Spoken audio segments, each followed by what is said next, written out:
Зачем невролог стучит молотком? Здравствуйте, меня зовут Сунцова Екатерина Анатольевна. Сегодня мы поговорим о рефлексах. С помощью молоточка невролог определяет сухожильные рефлексы.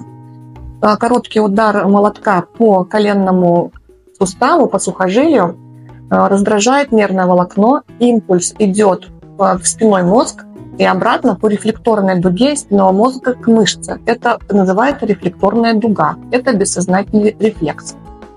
Нарушение рефлекторной дуги может свидетельствовать о заболевании центральной или периферической нервной системы. Неврологу важно оценить не только силу сокращения мышцы, но и симметричность рефлексов. При снижении, например, коленных рефлексов, невролог определяет, что, скорее всего, поражение идет периферической нервной системы. При высоких рефлексах, особенно одностороннем, доктор делает вывод, что поражается центральная нервная система.